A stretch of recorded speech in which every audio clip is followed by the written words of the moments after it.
Just when we thought things couldn't get worse, the Braves find a way. Let's talk about it.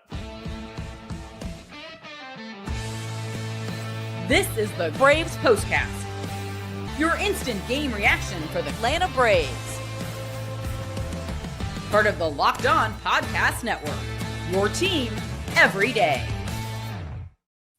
Yes, welcome on into the Braves Postcast, part of Locked On Sports Atlanta, where we cover your Atlanta sports teams each and every day. I'm your host, Lindsay Crosby, author of the Braves Today newsletter over at bravestoday.com. You can follow me on social media at Crosby Baseball. That's Jake Mastroianni, host of Locked On Braves. Both of us are eager to get back to work because that means we can just get distracted from this. The Atlanta Braves, Jake, lose the series finale 11-10. And in case some of you turned the game off, when it was 10-4 entering the ninth inning, Arizona scores 7 runs in the ninth, some of those coming off of closer Raisel Iglesias, and takes the series finale. Jake, we said last night that this felt like rock bottom. Are you surprised that they found another level to go to? And genuinely, what could have been worse than finally getting the offense and somehow still losing the game? I don't know what can be worse than this. Again, Wednesday's game was bad just because they tried to hand it to you and you couldn't take it. This one, you had it in hand. It was yours. You had a 6-run lead and you let it get away. And look, it's maybe a little bit different if you already won the first 2 games of this series. If you're playing a little bit better, you had to have this game just to not get swept and to avoid losing, the 4th straight game in the month of June. You still haven't won a game this month. And it's just, am I surprised that they found a new rock bottom? No, because that's what they did to us last year. Last year, it felt like, they lose that game to the White Sox. That's rock bottom. But then they'd find something else that just completely, you didn't see coming. And I don't know. I don't know what to say. We got a lot of podcasts, a lot of postcasts left this year. And I just don't know what else to say about this team and how poorly they are playing and how surprising it is to see. Because again, last year you could blame it all on the excuses. Those excuses are behind you. You have got to be better than this. And I get it. They didn't do enough in the offseason to get bullpen help. There's still enough there to hold a 6-run lead. It's just, it is an all-time low for this Atlanta Braves team right now. Yeah. This reminds me, and a shout out to Paul, one of the followers and subscribers of the newsletter, who sent me a thing. This reminds us of the loss at Colorado last season. I think it was the Sunday getaway day where Joe Jimenez and Raisel Iglesias, maybe in the 8th inning, blow a giant lead. But the difference, to your point, is you have all of your guys. Everybody's healthy. Except for Jimenez, everybody's healthy. You have your lineup. You are at home. And listen, I'm trying to figure out a way to do this postcast without either getting fired by Locked On or fined by the FCC. So just understand that, people. There's things we can't say here, but I genuinely don't know. I'm almost thinking I would have rather been no hit. At least it would have been the same problem. But to finally get the signs of life, to finally, it's a 3-homer game. You had a bunch of hits with runners in scoring position. I think it was you were 6 for 10 with runners in scoring position. Alex Verdugo hit a double. Nick Allen hit a double. You actually got offense. You got good offense, 12 hits, 10 runs. You were efficient with the scoring. You cashed in the opportunities. And then to still lose that game, is there any way for a team to come back from something like this? Emotionally, mentally, is there a way to come back from a loss this bad? Yeah, to your point, they did it last year against the Rockies, and they said it on the broadcast after that game. They went on to win their next 5 series. So look, it's baseball, and you're as good as your next day's starter. They could, go out to San Francisco, win game 1 of that series, and you kind of put all this behind you. But I think the problem with it here is that you've dug yourself a hole, kind of like what I started out saying. You lose a game like this when you're playing okay, you're at 500, above 500, you lose like this, it's going to sting, but you can recover from that a little bit quicker. You're already in a huge hole. And so to give away games like this, and like the one you did on Wednesday, where they were basically trying to hand it to you, it just can't happen when you're already put yourself in this position. So it's baseball. They could bounce back and win tomorrow, and you flush it and go on. These are professional players, but I also mentally, I just do wonder where this team is after everything that happened last year, the way they're playing this year. I do think there's a mental component to it. But what do you do, Lindsay? I see all the comments, fire Snit. Snit didn't give up 7 runs in the 9th inning. I mean, I don't know what more you could have done. I was fully on board. Let Scott Blewett finish this thing, save your bullpen arms, and then you quickly got to get Rysel up. And I don't know what Snit could have done differently in this one. I thought it was aggressive to go ahead and get Holmes out of there early when it looked like he was starting to fall apart and go to Aaron Bummer. So I get it. Coaches are the ones they're the easiest to replace and get rid of and blow things up whenever the players are playing bad. But the players are playing bad. And until that changes, I mean, this team's going to continue to struggle the way that they are. And there's just really, unless you're just going to blow it up, which isn't going to happen in the beginning of June, it's just nothing's going to change. Yeah. I mean, this is something at this point. I mean, I understand everybody's saying like going to Rysel Iglesias was wrong, even like without hindsight. You went to your closer. There can be a conversation about having somebody else be the closer. And we had that conversation last night about who else do you use as a closer.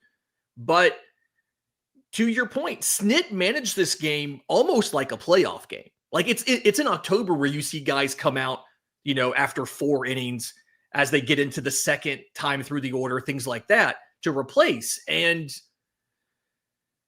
it's hard to argue that Snit pushed the wrong buttons here. This loss has to come back on the players, just like last night's loss has to come back on the players. And I'm not defending Snit, but I don't think there's anything here to defend. Like there's nothing bad or good. It was fine. Like coaching did not change the outcome of this game. Coaching doesn't blow a 6-run lead. Players do. Like I saw somebody say they let Blewett in too long. I mean, it's a 6-run lead. It's a 6-run lead, and I think the line is okay. He's not going to face the top of the order, and that was the line, and I understand that. And you could see Craney saying just throw a fastball right down the middle, and Blewett unfortunately couldn't. Yeah. And it's just again, you still had a big enough lead that I think that was okay, and I think the point was, okay, he can't get back to the top of the order. And you go with Iglesias. And look, I'm not going to sit here and defend Iglesias. I said it last night. I just can't anymore. No. Can't. But the hit by Corbin Carroll, I thought that's a weak pop-up to center field. That ball just kept carrying. I mean, that is a changeup down and away off the plate. The lefty is reaching for it. Corbin Carroll just has some sneaky power, and then it's just death by a million paper cuts. It is just a ball that gets through the infield. You have the infielder shifted over. Ketel Marte, just like he did the night before, shoots it the other way. But we talked about him ditching that slider, which he has now done. I don't think he can be the same pitcher without that slider, Lindsay. That's what the results are telling us right now, especially against righties. If he has any confidence in throwing a slider, he strikes out Eugenio Suarez. Because if I'm Suarez, I'm thinking I'm either getting a sinker down and in or I'm getting a changeup down and in. He set on that. It was a sinker, or no, it was a changeup down and in off the plate. But again, he knows that's where this pitch is going to be because you can only throw those 2 pitches, and he's able to keep it fair. And it's just, I don't think Iglesias can be the same type of pitcher without that slider. And it's just, it hasn't proven to be successful for him just ditching that pitch. And I don't think he can be the same guy not having that pitch that can move horizontally right to left for you. Yeah. It's hard for any major league pitcher to not have a breaking ball and be successful, especially a right-handed pitcher. To your point of them not being fooled, he threw 12 changeups. They swung at 9 of them. They whiffed on 4. The other 5 got put into play. And to your point on the Corbin Carroll thing, not all of them were in the zone. What is this? 3 of the 12 were in the zone. 33% zone rate. He threw 9 fastballs or 9 changeups out of the zone, and they still did everything that they did. But they know it's coming. Like I said, when you limit your arsenal, they know it's coming. And his stuff, like Chris Sale limits his arsenal, but his stuff is so good that he can still get away with it. Rysel Iglesias without a slider just can't do that. All right. In just a second, let's talk about Grant Holmes. Let's talk about the offense. Let's talk about what happens now, because I do think there are a lot of questions that have to be answered for this team. We'll do that next, right here on the Braves Postcast. The NBA playoffs are in full swing. The finals start tonight, but let's talk baseball. Listen, every night, highlight-worthy performances, major momentum shifts, can't miss moments. It could be a game-winning hit, a breakout player, maybe a no-hitter. Like, there's never been a better time to get in on the action than with FanDuel. They make it easy to stay in the game, both before first pitch and live. Player props, performance trends, same-game parlays, lots of ways than ever to play smart and win big. And what's a ton of fun is you can go in there and see all of the individual player awards. We've talked before about the National League Rookie of the Year. The favorite is Drake Baldwin of the Atlanta Braves, plus 200 to win National League Rookie of the Year. They do not have odds for Comeback Player of the Year yet, but I did notice Ronald Acuna Jr. is on the board at plus 8,000 for MVP. Mookie Betts and Ronald Acuna Jr. have the same odds of winning MVP. Behind Ronald is Ketel Marte, who homered twice in this series and was a third-place finisher for MVP last year. He is behind Ronald Acuna Jr. in the MVP odds on FanDuel. So if you're new to FanDuel, this is the perfect time to sign up. Head to FanDuel.com, place your first $5 bet. If it wins, you'll get $200 in bonus bets. So make every moment more with FanDuel. All right, Jake, you touched on this a minute ago. Grant Holmes comes out of this game early. He makes it 3 1/3, 4 hits, 3 runs, 2 walks, 4 strikeouts. And this was a sign of Snit being very aggressive and managing this game like it was a postseason game. Eugenio Suarez singles, Lourdes Gurriel strikes out, and then they go ahead and go to Aaron Bummer. Start of you're going on the road. You don't have an off day till next Thursday. Was this a little too aggressive? Was this one of those, we have a lead, it's somewhat comfortable, you had just had the 5-run inning the inning before, and you wanted to shut this down? Like, is this a defensible decision here? I think it is, just because you couldn't let things get any worse. I mean, you let Grant Holmes keep going, and next thing you know, the game's tied. I mean, that's indefensible there. When you've already lost the first 2 games of series, you got to try to find a way to get a win. And I thought it was the right move, especially with the way that it worked out. I mean, Bummer was great. De Los Santos was fantastic. It really just came down to that 9th inning. So yeah, I think it was certainly the move. You hate it. I mean, for your offense to go out there and give you a 6-run lead, and then for Grant Holmes to come out there and walk the first 2 batters, that it can't happen. And I get it. It's a long inning. We see that happen when pitchers sometimes are sitting on the bench for a while, the big half inning, and then they're a little cold coming out, but throw it down the middle. And again, I know that's easier said than done, which sounds crazy, but I mean, I don't think Grant Holmes is trying to throw the ball out of the zone there. And you can't be too picky with your pitches when you're given a 6-run lead. You just can't walk. It can't happen. And Grant Holmes knows that. But then to couple that too with giving up all the hits and just never was able to really recover. And you could kind of see it. He wasn't able to recover and get things back under control. And so I think Snitker had to go with it, unfortunately, and start working that bullpen early. Yeah. And part of me kind of wonders if having to go to the pen so early, having to get multiple innings out of Bummer and De Los Santos, if they felt like that constrained them a little bit, where they needed to get 2 out of Blewett. But to your point earlier, Blewett was fine in the 8th. Like, it makes sense. A lead that big, it makes sense to run him out there for 1 more inning. Again, everybody keeps, I keep reading the comments as we go. It's hard. Like, I understand the idea of, if you want Snit gone as like a scapegoat, he didn't actually do anything to lose this game. This is all on the team. Did the offense show you something today? Because again, Atlanta has 12 hits. They score 10 runs. And it's nice to see you get 5 doubles. You get another 3 home runs. Feels like it's the first time you've hit 3 home runs since, I want to say, maybe earlier mid-May. And almost like, I think everybody in the lineup has a hit, at least 1 hit. So did you see something different from the lineup today? Does it feel like this was in any way sustainable, or was this just a good game against a struggling pitcher in Brandon Pfaadt for the first time? I think it's a little bit of a both. I mean, there were definitely some good at bats in there, but it is a guy that didn't even record an out his last time pitching because he got absolutely lit up. And I By think the Braves Washington, yeah.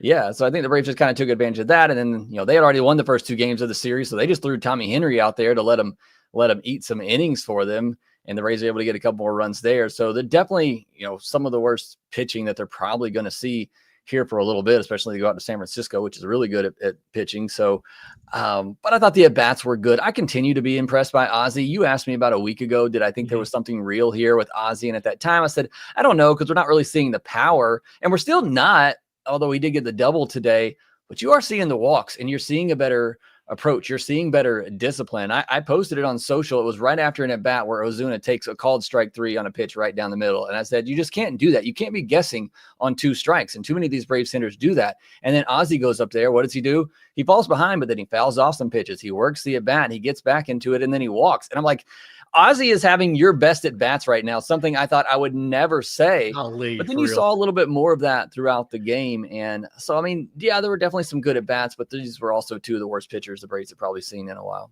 Yeah, I do think Michael Harris, I'm hopeful that he turned a corner. He goes 2 for 4 in this one.